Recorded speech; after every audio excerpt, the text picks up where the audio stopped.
Olá, caros alunos. Vamos dar sequência na aula anterior, que a gente falava sobre equivalências lógicas. Eu falava em alguns casos de equivalência em que a gente tem uma equivalência afirmativa, né, quando você quer equivaler a mesma expressão dita de outra maneira, e quando você tem uma equivalência negativa, ou seja, quando você está negando uma expressão e você tem uma equivalente a essa negação. E eu disse para vocês umas duas regrinhas básicas, né, a regra do Neymar e a regra do Mané. Quando a gente tinha, por exemplo, uma conjunção, quando você tinha uma condicional, uma disjunção. Nessa aula de hoje, que eu vou voltar um pouquinho lá nas aulas de alguns anos atrás, só para a gente misturar as duas coisas. Por quê? Porque aparece muito em concurso público essa mistura dessas duas formas. Então é o seguinte, nós temos que guardar um pouquinho aquelas regras, né, de negação, que eu falei, de negação e afirmação que eu falei na aula passada, nas aulas anteriores, e hoje nós vamos voltar no quadrado dos opostos, ou o quadro dos opostos, que vai trazer umas equivalências lógicas de negação. Só que de uma forma bem peculiar, que é o seguinte, quando você tem que estar atento aos quantificadores lógicos. Vocês vão entender quando eu trouxer esse exemplo que eu vou colocar aqui agora. Olha, considere como verdadeira a seguinte sentença. Se todas as flores são vermelhas, então o jardim é bonito. É correto concluir que, olha, se a gente fosse aplicar aquela regra lá que a gente aprendeu na primeira aula, né, na aula da semana retrasada, né, a gente teria que simplesmente inverter as duas proposições, ou seja, o que está no final vai para o início, o que está no início vai para o final, e você nega as duas. Só que tem um probleminha aí. A gente tem um quantificador lógico, que é se todas as flores são vermelhas. Então a gente tem que negar isso. E como que a gente nega? É exatamente isso que eu vou mostrar aqui agora. Olha, a gente tem um quadro dos opostos, que basicamente você tem que ter isso na cabeça, mas ele é muito simples de guardar. Você pensa que uma universal afirmativa, não precisa guardar as expressões, mas é só para a gente entender. Olha, a universal afirmativa seria o quê? Quando você pega o universo inteiro e está afirmando esse universo todo, né? Então você tem lá, por exemplo, toda estrela brilha. Veja no diagrama aí que a estrela, né, ele estaria dentro do conjunto das coisas que brilham, né? Então seria todas as estrelas dentro do conjunto das coisas que brilham. Você tem uma universal negativa, que seria o quê? Nenhuma estrela brilha, ou seja, nada coincide com nada, não é isso? Você teria também algumas estrelas brilham, que seria o seguinte, quando você tem ali uma intersecção entre conjuntos, não é isso?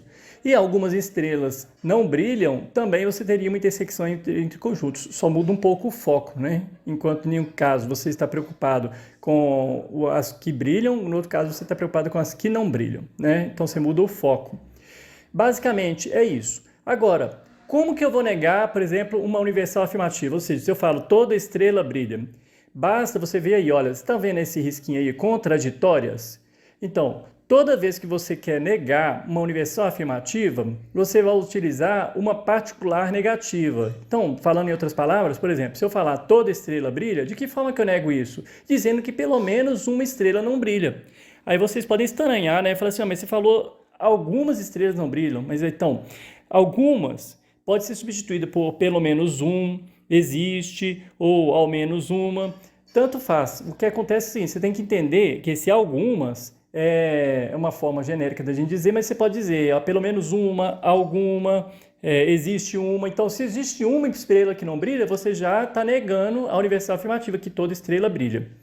Vai ficar bem claro com os exercícios. No outro caso também, quando você tem universal, né, você pode dizer também, ao invés de toda estrela brilha, você pode dizer assim, qualquer estrela brilha. Se você está falando qualquer, você já está implicitamente dizendo que é toda. Entendeu? Então, quantificadores lógicos, a gente tem que tomar muito cuidado com isso, que em concurso público, às vezes eles substituem a palavra para poder confundir a pessoa.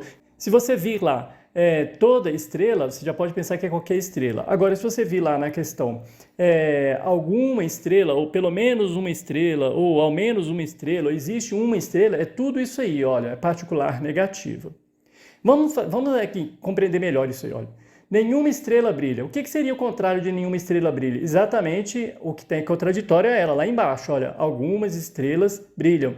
Então, esse quadradinho aí, se você guardar ele, basicamente, só todo S é P, nenhum S é P, alguns S são P e alguns S não são P, né, guardar basicamente esse xizinho e principalmente as contraditórias, você consegue fazer a questão facilmente. Quer ver? Vamos lá na questão para vocês verem, que interessante.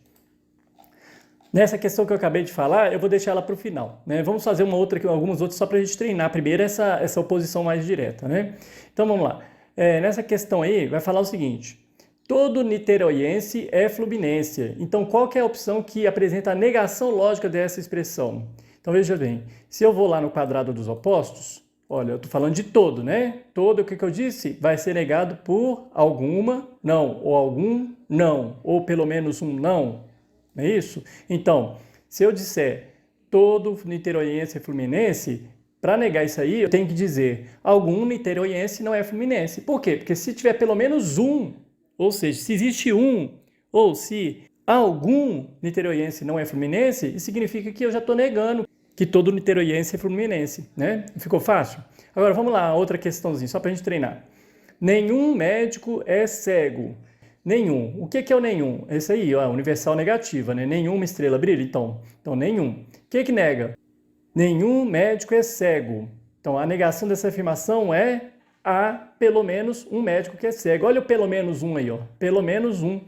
Ou seja, se eu disser pelo menos um, eu estou dizendo algum, que eu disse para vocês. Então, guardem também exatamente isso. Olha, algum, pelo menos um, existe um. Eu estou sendo chato com isso porque é importante a gente saber isso, entendeu? Então, sempre cai em concurso. E esse é o peguinha básico. Então, aqui, ó, algum médico é cego. Ou seja, há pelo menos um médico cego. Então, nesse caso aí, você está negando. Aí vamos para a questãozinha que é o que deu o pontapé inicial da nossa aula de hoje. Olha, se todas as flores são vermelhas, então o jardim é bonito. Veja bem, eu tenho que, naquela regrinha lá que eu dei na aula passada, voltando aqui, olha, qual que é a regrinha? Se você tiver uma condicional, né, você quer negar essa condicional, você tem que inverter as expressões. O que era a conclusão passa a ser o pressuposto e o que era o pressuposto passa a ser a conclusão. Então você vai lá na condicional, nega a primeira expressão e nega a segunda. Beleza, vou negar a segunda expressão, né? Porque eu estou invertendo, não é isso? Então, a segunda expressão, se o jardim não é bonito, né? Porque eu estou falando o jardim é bonito, então se o jardim não é bonito, neguei a segunda, não é? Então, agora tem que negar a primeira. Todas as flores são vermelhas. Como é que eu nego isso? Dizendo que, vamos lá, de novo, todas as flores são vermelhas. Como é que eu nego que todas as flores são vermelhas? De novo, exatamente no quadro dos opostos, alguma flor não é vermelha. Se aí tivesse a opção alguma flor não é vermelha, estaria certa também. Então, se o jardim não é bonito, então alguma flor não é vermelha. Então, pelo menos uma flor não é vermelha. Existe pelo menos uma flor que não é vermelha. Gente, eu quis falar sobre isso porque teve alguns alunos que questionaram exatamente porque quando você usa aquelas regras diretamente, às vezes tem algumas minúcias que você tem que estar atento, senão você corre risco de errar. E a gente vai fazendo aí ao longo das aulas alguns exercícios para a gente fixar melhor. Obrigado então pela atenção, até a próxima aula.